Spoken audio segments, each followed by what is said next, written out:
The TNT Shop has great gift ideas for your furry family member at tntradio.live. TNT. You're with Jeremy Nell on today's News Talk Radio, TNT. Jerm Warfare at tntradio.live. That's my email address as always. And thank you to those who do send me mails. And a special thank you to the New Zealand government who sent me an email this morning moaning about a podcast that I did about a year ago. Listen to this, Alex. The New Zealand government wants me to take down a podcast that I recorded a year ago with Max Egan, in which he analyzed the Christchurch massacre, basically arguing that there's a government cover-up going on. Now, I don't understand what's going on in New Zealand. Apparently, it's illegal. It's a criminal offense to even talk about it, to watch it, to do anything regarding that video, that shooting. But I'm not in New Zealand. I'm on the African continent. So here's a big middle finger to the New Zealand government. I'm not going to comply with anything that the Kiwis want. So on that note, Alex and Joel and I will be with you for the next hour, and I'm going to be joined momentarily by Vanessa Beeley. Jump into the live chat, and if you are watching via the video live stream, which I think is on X, Rumble, and YouTube, the links are all on TNT's website. I do apologize. It's extremely hot here at the moment. If I start sweating during the course of this conversation, it's because I don't have aircon and I have lots of lights shining on me. And it is around about 40 degrees Celsius. The reason why I don't have aircon is because we have rolling blackouts because this is Africa. this is how we roll. So anyway, my name is Jerm. This is Jerm Warfare, the battle of ideas. Clashing on the controversies. It's a woke society, and I am fed up with it. Today's News Talk Radio, TNT. What an absolute pleasure to be chatting to you again. Vanessa Beeley, thank you for joining me in the trenches. Oh, thanks. Thanks for having me back on again. Despite the pleasure is all mine. Yeah, no, it's fine. I'm glad that you are recovering. It's weird. I like to joke about how much we are suffering here on the African continent, but you win. You're in Syria. Yeah, kind of. I mean, it's not raging heat here, and it's not like sub-zero cold, but it's cold. I mean, once the sun goes down, as I'm sure you know, and there's no electricity, there's no heating, there's no gas, it's cold. And sometimes doing interviews, I actually have a hot water bottle on my lap, and I'm like shoving my hands underneath it because otherwise they turn blue. Well, I like the fact that we are fighting for victimhood status here. Like, who's got less electricity? Well, I think Gaza wins hands down at the moment. Yes. To be honest, I mean, I don't think anything surpasses that. Well, actually, there's the segue right there. So let's jump straight into Gaza. Let's just take a bird's eye view. What do you make of what's going on? What I really think is going on is effectively the reshaping of the Middle East, which of course began with the British colonialist settler project of the Zionist state. I don't call it the State of Israel, which began, I guess, at the end of the 1800s. And then you had the Balfour Declaration in 1917, and you had then the realization by the indigenous people, which, by the way, are not, a lot of people get this really mixed up. I had someone say to me the other day, yeah, but I defend the State of Israel because I don't want a Muslim state in this area. I'm like, dude, it was the state of Palestine. It had Palestinian Jews, Palestinian Christians, and Palestinian Muslims, Palestinian atheists, Palestinian communists sharing the same state peacefully. Anyway, so then, so basically to recap on that. Yeah, just to recap on that. Then, of course, you move forward to the various partitioning agreements, the various agreements that robbed Palestinians of their land from 1947 onwards, when the British mandate ended, and the kind of, I always say, the US adopted the project fairly rapidly after that, because they saw the benefit of having it as a military garrison and a spy unit and a surveillance unit and an interference unit in the Middle East, where, of course, they wanted to create chaos.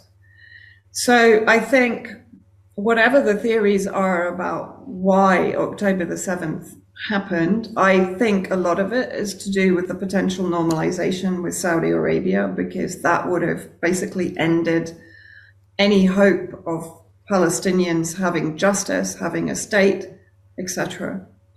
Of course, other Sunni Islamic states had already, basically normalized under the Abraham Accords with Israel. And now I think what appears to be happening is just this unprecedented escalation. So they've kind of pretty much obliterated Gaza. They're carrying out controlled demolition now, even though the troops have withdrawn from the north and are heading to the north of the occupied territories, to the border with Lebanon. And the rhetoric now is very much about escalating with Lebanon, because Hezbollah won't move back from the blue line to the north of the Litani River, which allegedly was what was agreed under UN Resolution 1701 after the 2006 war. Of course they won't. I mean, it's their territory. At the same time, the Israelis have built settlements right on the blue line. So they've also violated, but nobody talks about this, all the watchtowers and surveillance headquarters and so on. So I think that's what's going on. Of course, here in Syria, we've had ongoing Israeli aggression on a fairly regular basis, assassinating Iranian commanders, targeting Syrian Arab army. At the same time, terrorist groups like ISIS are being regenerated largely in Syria and in Iraq. There are reports now on ISIS training in the Huran, in the kind of very inaccessible mountainous area, which is vast in Iraq. And there's reports of US attacks on PMU forces, the Iraqi militia that has been responsible really for fighting ISIS in Iraq and on the border with Syria for some time. So you have the big picture, as you talked about, really, and the US is escalating in the Red Sea.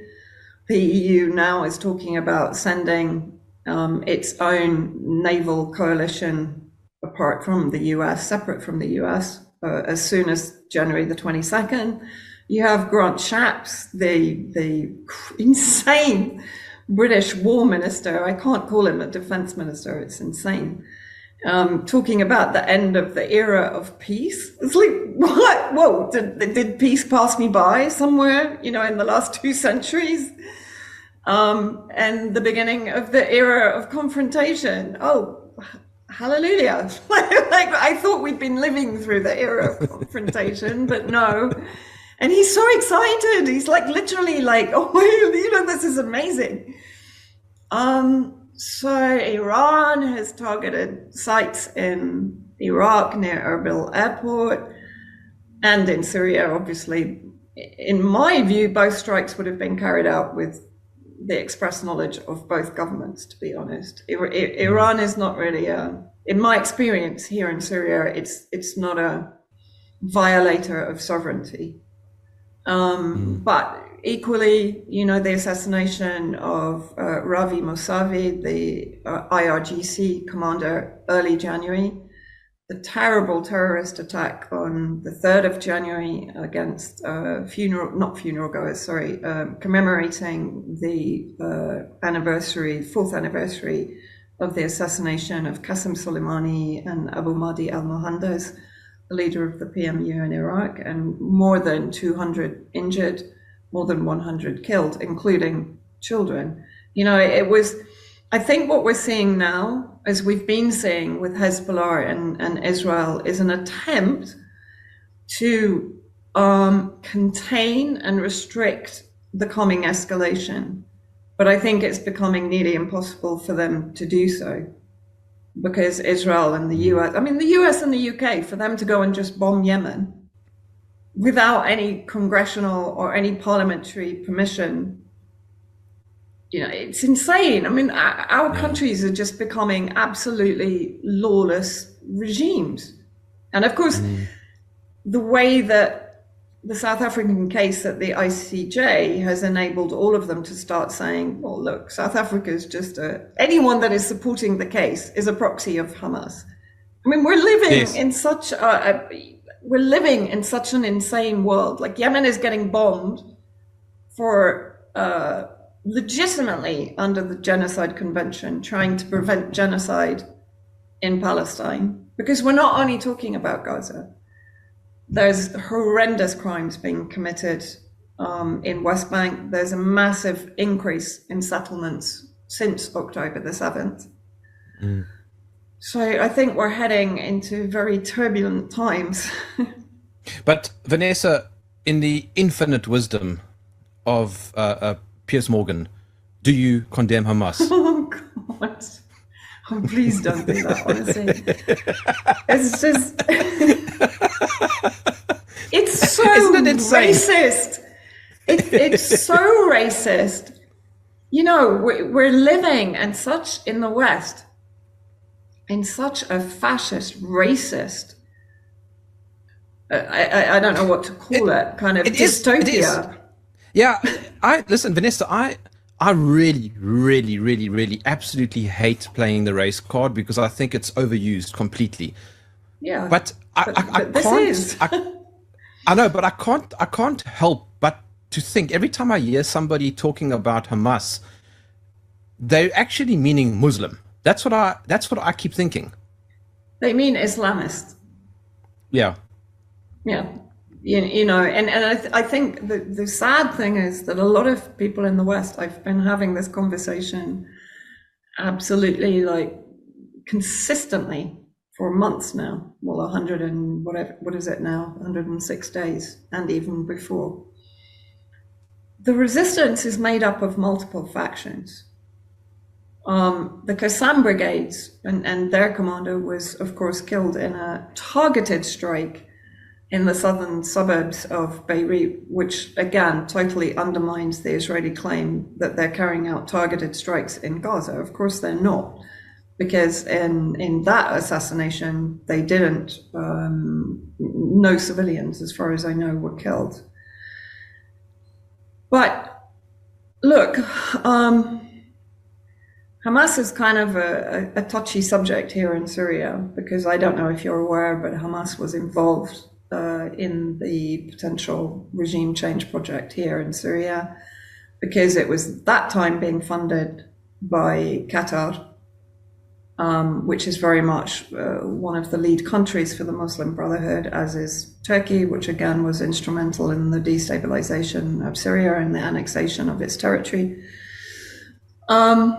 But since 2017, there have been huge processes ongoing to normalize relations with all the resistance factions, including Hamas. So to bring them all together, to end the differences, to bring them back under the umbrella of the axis of resistance. And it was largely successful. In 2021, Hamas came to Damascus and met with President Assad.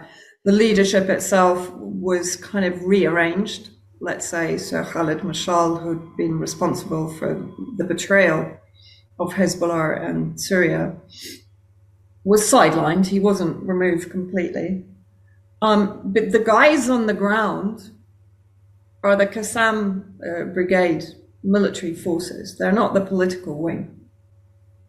And, when I was in Gaza in 2013, I was there 2012 under the Israeli aggression, and again in 2013 after the Israeli aggression.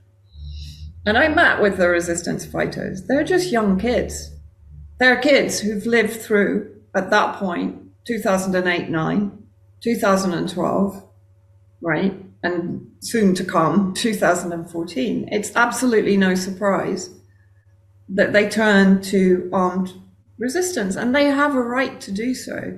People talk to us all the time, why don't they just demonstrate peacefully? You know what happens when they demonstrate peacefully or they lay their weapons down? Look at the Great March of 2018, when hundreds of Palestinians were killed and injured by Israeli snipers when they were basically carrying out peaceful protests. They didn't have weapons, about the siege and the apartheid wall, which is pretty much entirely surrounding Gaza.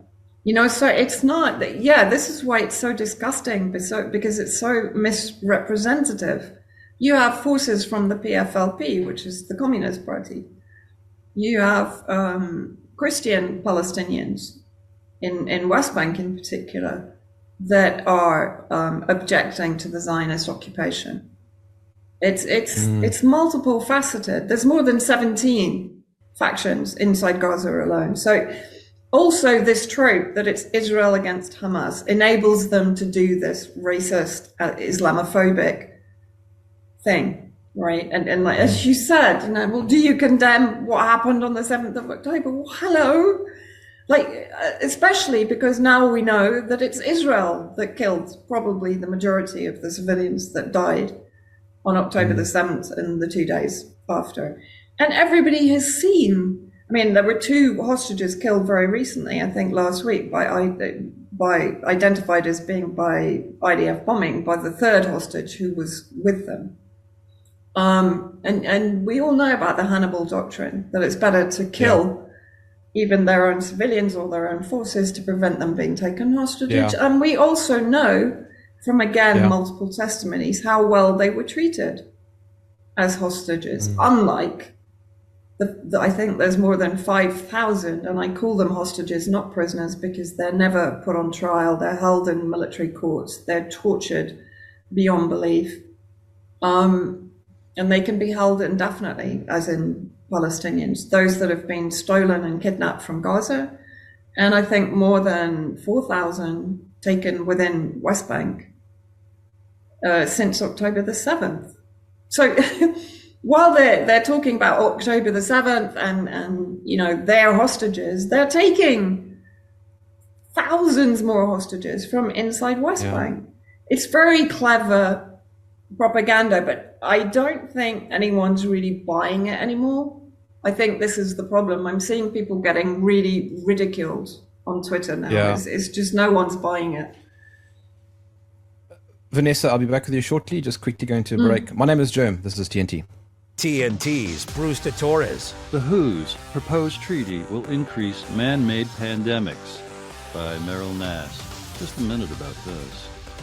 This report is designed to help readers think about some big topics.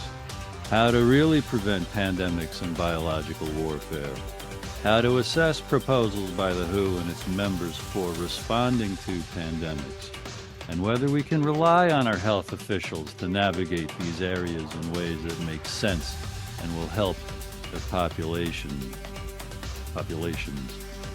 We start with a history of biological arms control and rapidly move to the COVID pandemic, eventually arriving at plans to protect the future.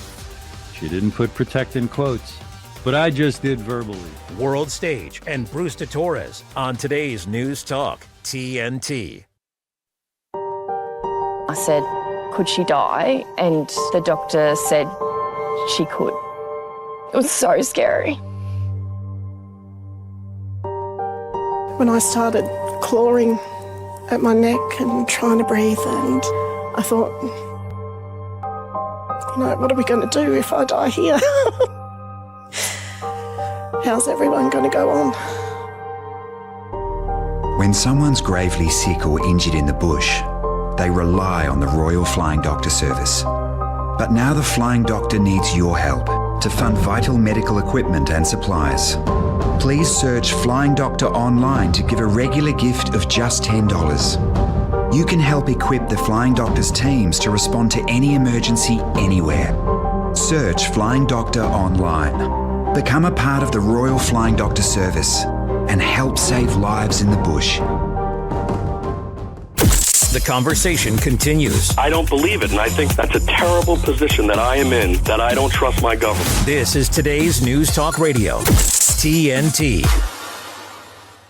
Vanessa, is Hamas a terrorist organization? According to the West, yes.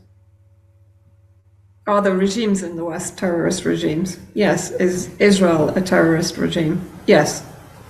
So, I mean, we're rapidly reaching a point where you've just got terrorists fighting terrorists and pick your terrorist, basically. So when honestly, a terrorist, when everybody's a terrorist, nobody's a terrorist. Well, precisely. I mean, it's again, you talk about racism losing its weight. You know, the term terrorism, I mean, okay, so now, as I said, because Ansarullah in Yemen is trying to prevent the genocide of Palestinians, they're now relabeled a terrorist group. And actually, by the way, that's the de facto government of Yemen. Again, when you're talking about, very similar to Hamas, when you're describing the Yemeni resistance as only the Houthis, by the way, the Houthis are around 2% of the population. But Ansarullah is a coalition resistance movement against imperialism and is the de facto government in Sana'a, right? And has been since 2015. In fact, even the war in Yemen didn't need to start. Jamal Ben Omar, the UN peace envoy, told the UN, like, there's no need. The Yemenis are actually kind of doing the grown-up thing and working out a new constitution and bringing in a new political resolution, etc. It's fine. You don't need to do anything. Boom, 3 days later, Saudi Arabia starts bombing. So again, I think all it's doing is to demonstrate how the West doesn't want peace. When you've got Grant Shapps leaping up and down with joy that we're entering an era of confrontation, when the minute a country opposes them or opposes their agenda or the agenda of the Zionist entity, it becomes labeled a proxy of Hamas, a proxy of Iran. Again, another complete misnomer. Well, South Africa, as you probably know, is now supposedly a proxy of Hamas. Yes. Do you think that this case that South Africa brought to the ICJ was a very smart chess move? Very, very, very. And I think what it's had, because everyone in the beginning was like downing on South Africa. Yeah, well, they're doing this, but they can't sort out the problems in their own country and this kind of thing. I was like, just wait. Because you could see it was like a domino effect. Because South Africa kind of took the bull by the horns, suddenly all these other countries started going, oh, okay, we can say something now. We can join in. We can ride on the coattails, right? The entire organization of Islamic countries, that's 57 states. And not only are they doing the ICJ, I saw the other day that there's a civilian case being brought against UK and US officials for complicity in genocide. It's extraordinary. Theodore Herzog, the ridiculous president that's had about 3 Colin Powell movements, with the chemical weapons, the Mein Kampf in Arabic, which was like the most ridiculous thing, has been approached at the WEF with a criminal prosecution, which is being brought, actually, I think, by unnamed litigators, Swiss prosecutors. In the UK, there's a couple of cases ongoing now. One by, I think it's a Palestinian action group that's working with the Met Police under their, I didn't even know there's a war crimes division of the Met Police in the UK, but apparently there is. And they're working them to legally prosecute 9 British soldiers that were fighting in Gaza and 5 MPs. It's kind of, and Indonesia, actually. Indonesia is bringing a case now to the ICJ. I think it's only an advisory, what do they call it? When they give an advisory verdict. But they're bringing a case based on the occupation. at least since 1967. So it's pushed everyone into the brave corner. You know, it's had, from this perspective, yeah, it's had an extraordinary effect. And I have to say that the South African case was Loctite as far as everything that I watched was perfect. But Vanessa, why do you think it was South Africa that made the first move? Why no Arab state? Oh, well, I think the problem is, I had this discussion here in Syria, like, for example, why wouldn't Syria carry a case? But of course, Syria is facing its own issues at the ICC, of course, completely fraudulent, but nevertheless, it's under investigation. Russia, of course, is under investigation in Ukraine, even China with the Uyghurs and so on.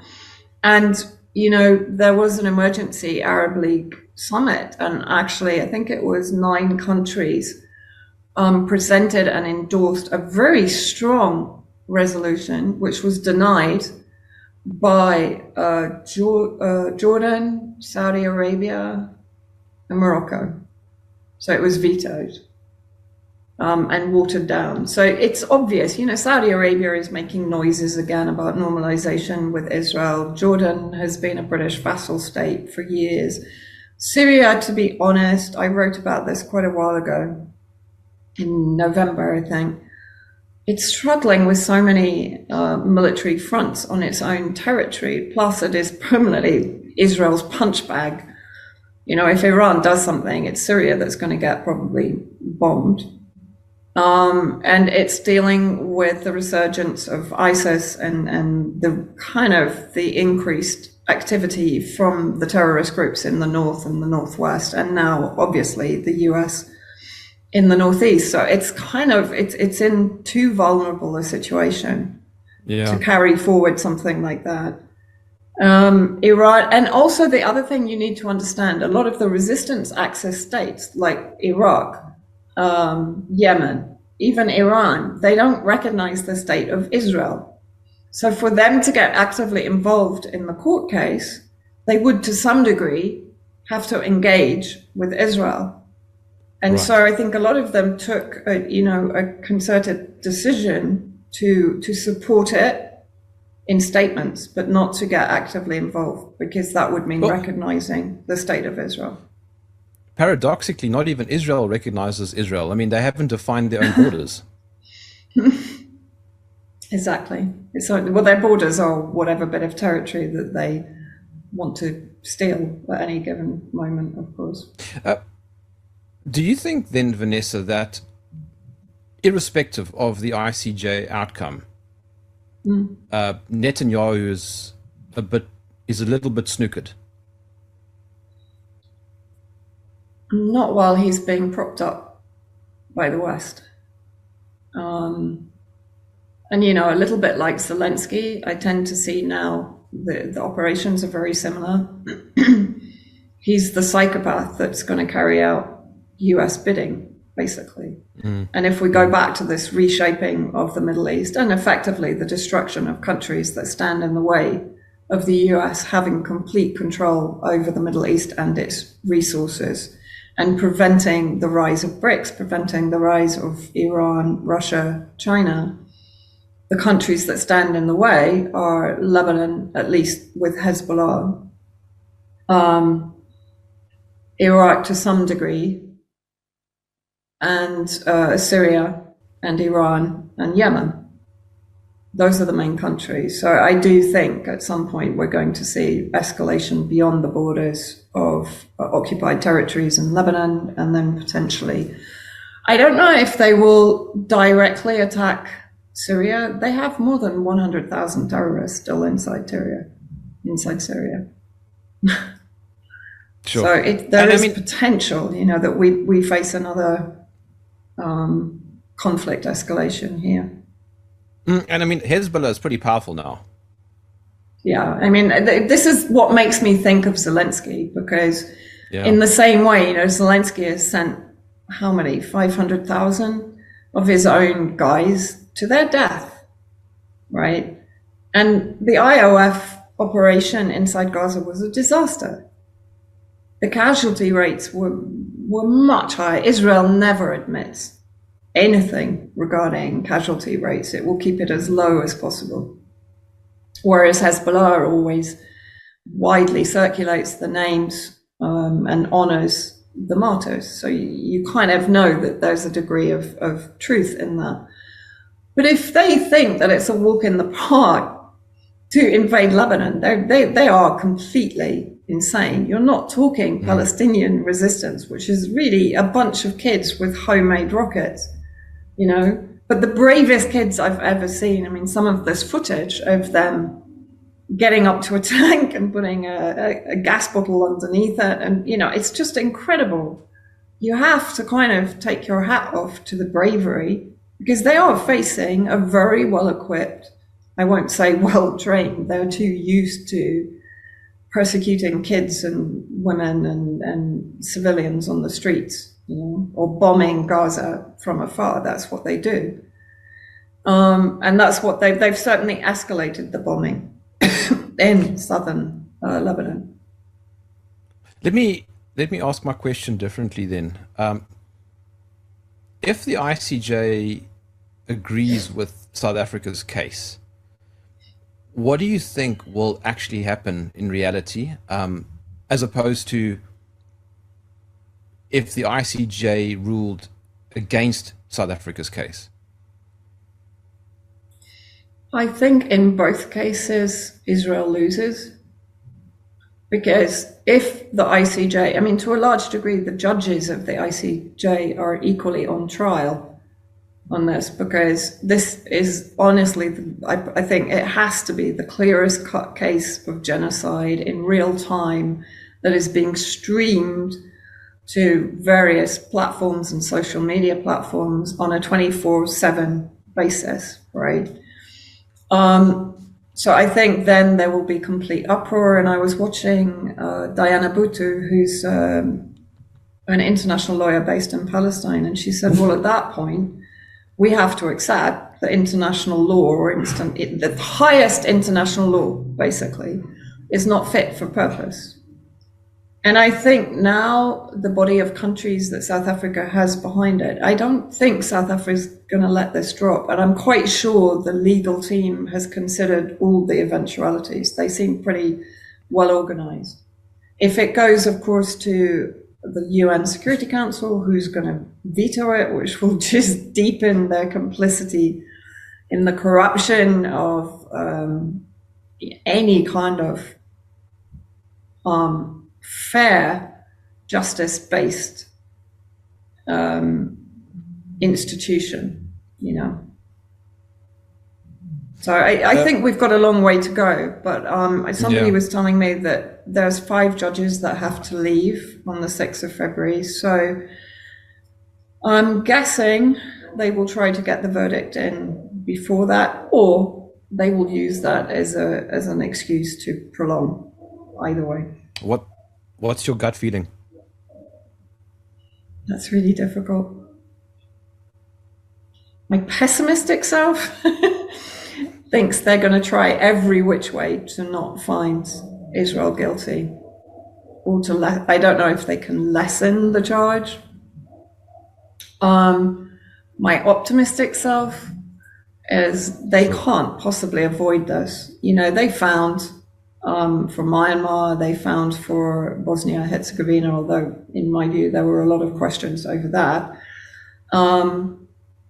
So I don't honestly see, after South Africa produced an 84-page document, which was so comprehensive. But we have to wait and see. We're not living in a normal reality at the moment. We're living in a very kind of... No, Vanessa. Everything has been very normal for the last few years. That's what I mean. It's just like, but it's increasingly becoming more Truman Show. I just feel sometimes I wake up in the morning and it's like, okay, the sky's still here. The trees are still here.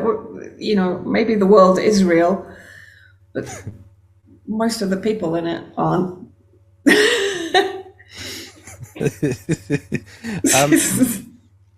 Do you think Okay, I'm going to ask you, do you think Israel has a right to exist? No. No. Because when you've systematically planned to steal the land of another state, and you've done so through violence, through ethnic cleansing, through 75 years, so even before, so from really, I guess you could say from 1917 onwards, it kind of heated up. But then for 75 years after the Nakba, it's been nothing but a continuous Nakba. You know, people describe this as Nakba 2. Nakba 1 never finished. And it's utterly abhorrent to me that the people whose country it was don't have any right to return. But anybody that converts to Judaism anywhere in the world has the right to come to Israel. And if they don't have enough houses, they just kick out more Palestinians. You know, it's so wrong. For me, the two-state solution is it was never viable. Even in 1936, the Peel Commission condemned it and just said it's never going to work. When the UN in 47 basically partitioned Palestine in favor of the Israelis, gave them the prime agricultural land, gave them the majority of the land. Everything has been, and my dad, who was one of probably the most famous sort of Arabists of his time, of his era, he was Middle East advisor to the British government, to Ernest Bevin, who was foreign minister post Second World War. And he argued in one paper that, you know, if we do this, if we allow this to go ahead, it will entail decades of bloodshed in the region. And of course it has. It's never stopped, because Israel is, as Robert Kennedy Jr. recently described, they're just the bulwark for the US. So they're carrying out interference and military attacks. You know, if, for example, the terrorists in Syria, not so much now, but before, were under pressure by the Syrian Arab Army, Israel would bomb. It would bomb artillery positions, it would bomb airports, it would bomb ammunition stores, etc., to aid and abet the terrorist groups. It has supported Al-Qaeda and funded it and armed it in Syria from the beginning, because that's what it does. You know, so how can a state like that exist? If this was Russia or if this was China, nobody would be questioning it.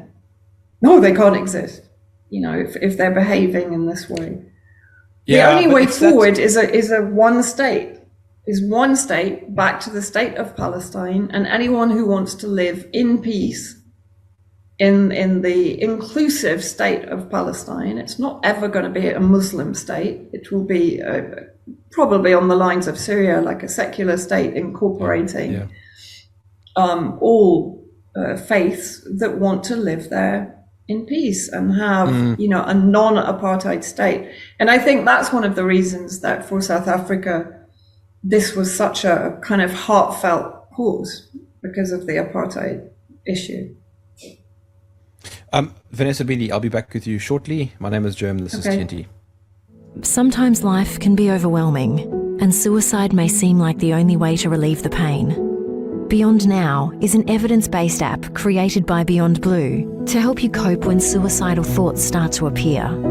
You can use it to create an easy-to-follow plan that is personal to you and includes steps like know your warning signs so you can act early, make your environment safe by removing harmful items, activities you can do or people you can be with to distract yourself from suicidal thoughts, reminders of things that make you feel strong. Some of these steps might be tough to fill out, and that's okay. It can be helpful to make or share your safety plan with a trusted friend, family member, or mental health professional. You might feel like you're alone, but help is available. If you're worried you can't stay safe, use the red telephone icon to call your emergency contacts. Download the free Beyond Now app today to create your personal safety plan. Hi, I'm Smokey Bear, and I made an assistant to help you out, because only you can prevent wildfires. Hey, Assistant Smokey Bear. Call me Papa Bear, because I'm grilling up dinner. Do you get it? Yes, good job. So, what should I do with all these coals? Don't just toss them out. Put them in a metal container because those embers can start a wildfire. I understand. The stakes are high. Ha ha ha ha. See, Smokey thinks I'm funny. Even the thought of dementia can feel scary.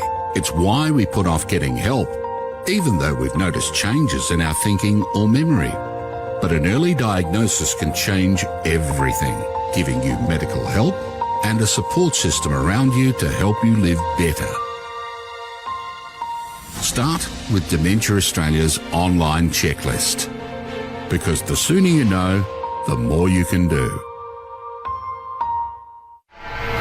Talk that matters. Jerm Warfare and Jeremy Nell on today's News Talk Radio, TNT. Vanessa, the last few years, all the focus has been on, a pandemic.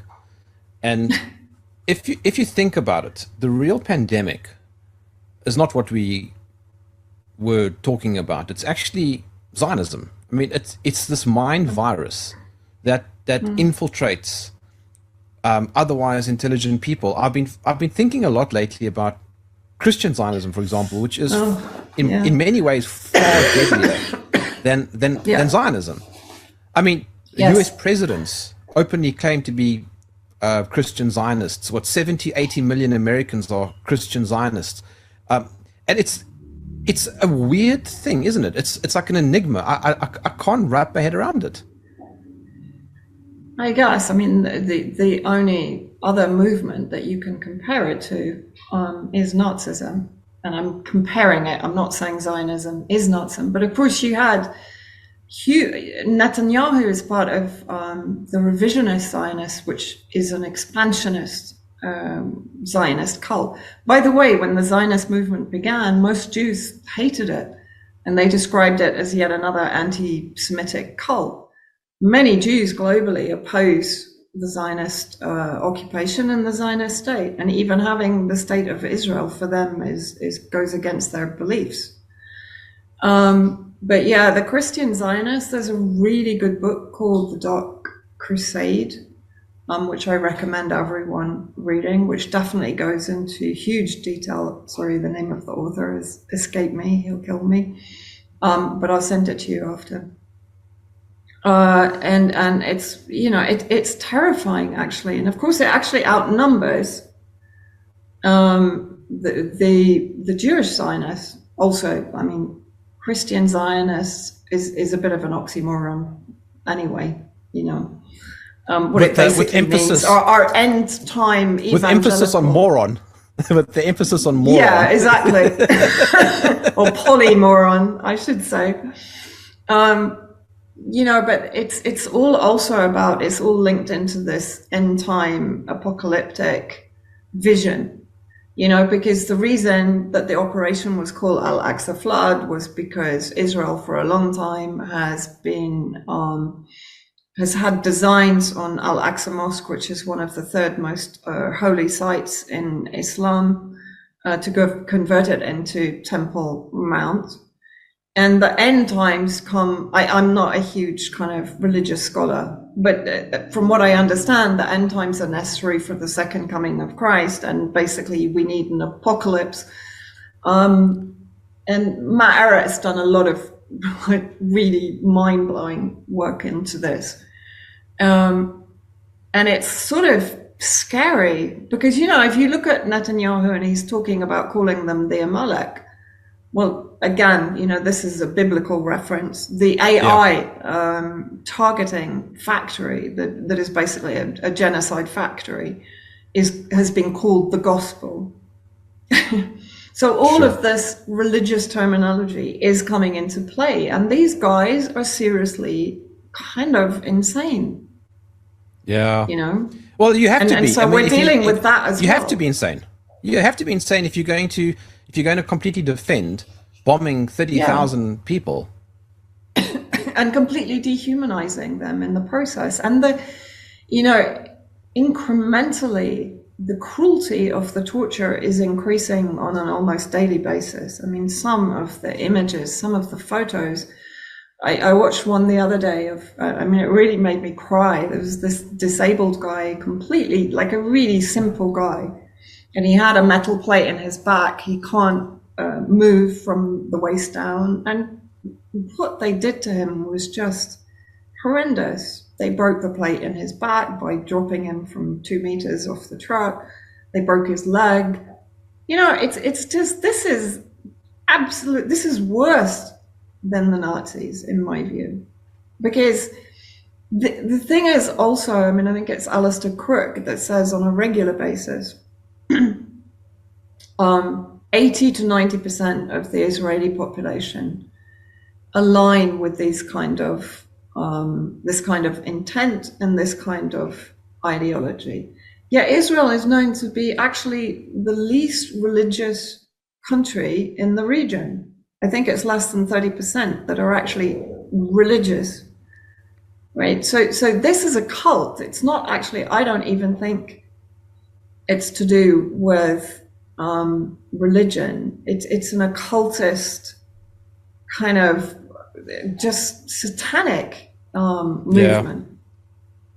The other thing also, which we haven't really touched on, and I find this particularly interesting, is that a lot of people don't know that the Israeli government actually helped prop up through funding and just to a large degree creating Hamas for essentially thwarting Yasser Arafat and the PLO's moves to some sort of peacemaking.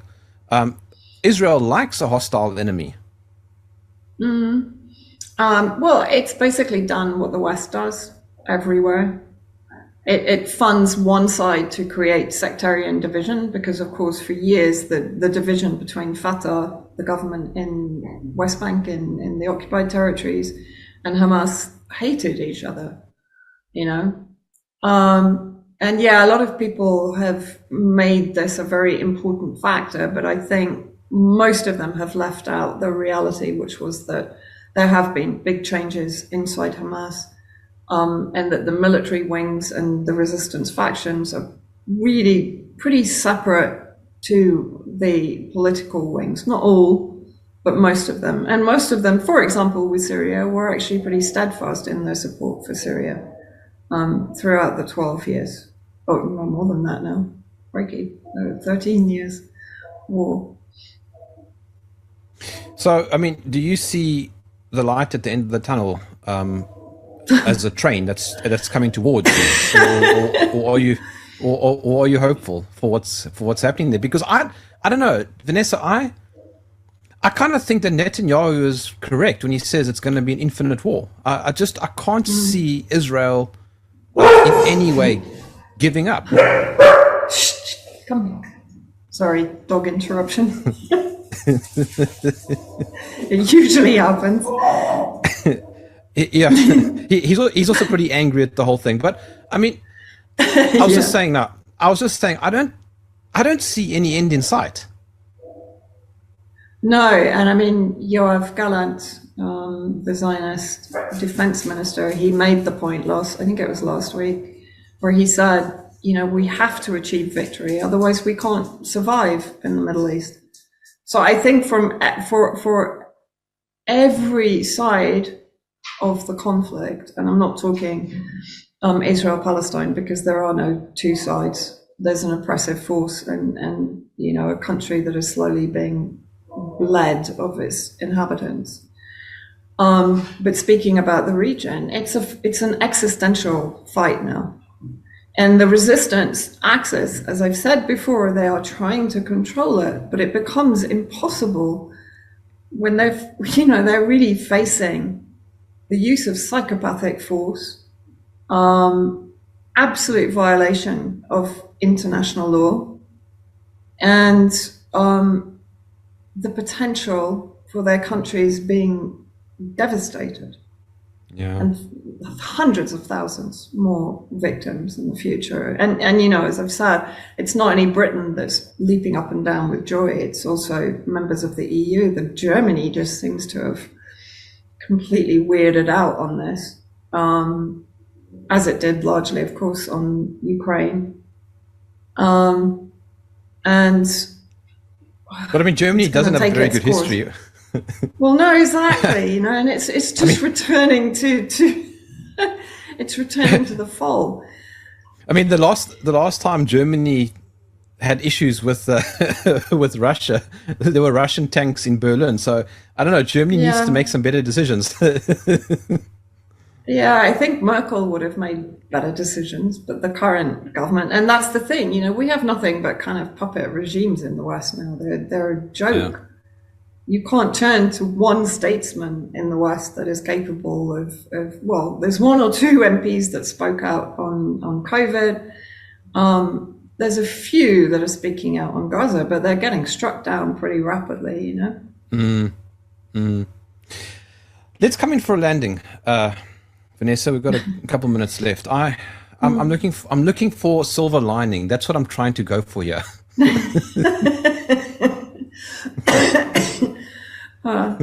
You might be all right. I'm not so cold that I'm really miserable yet.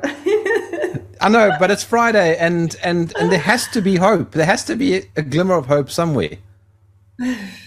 Look, I think what's happening is we're seeing the dismantlement of empire. We're seeing the end of empire, which in itself is an extraordinary event. I think we are seeing, after seeing all the protests, the hundreds of thousands of people out on the streets, we have seen a very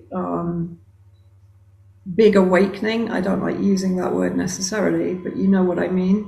And we're seeing an alignment of countries that are really finding this whole thing disgusting. That's a pretty good thing, because the lines are being drawn. And even in Arab populations, this is really interesting. There's been a number of polls, even in countries like Saudi Arabia and Jordan. And the huge majority of people in those countries don't agree with the policies of their governments and are actually pivoting towards countries that are not supporting Israel and away from those that are supporting Israel. So if I have to look for positivity, I don't think it's going to stop whatever is coming, but it might prepare the world a bit better for what's coming. So do you think that we're being located, for example, where you are in Syria and being located where I am in South Africa, could actually have good long-term benefits for us? Yeah, I mean, that's, it's not really the main reason I came here. I came here because I love it, and I developed like a real relationship with the country over the time I was working here. But I'd far rather be here right now than in many Western countries where the governments are complete fascist regimes. You don't have, we saw this in COVID, you don't have a choice. You don't have bodily autonomy. Yeah. No, I'm really proud of South Africa, to be honest. I know you kind of complain every now and then about the government. No, I would love to come, but you absolutely must come to Cape Town. I'll take you for lunch. Okay, just for lunch. Okay, that will be a whistle-stop tour. All right, Vanessa, how can I follow your work? The easiest place is at my Substack. YouTube, I'm hanging on. Twitter, Telegram. So Telegram and Substack are the two main ones. And those addresses are? Is it just your name? Oh, it's just Vanessa Beeley at Substack. I don't have anything kind of fancy, just me.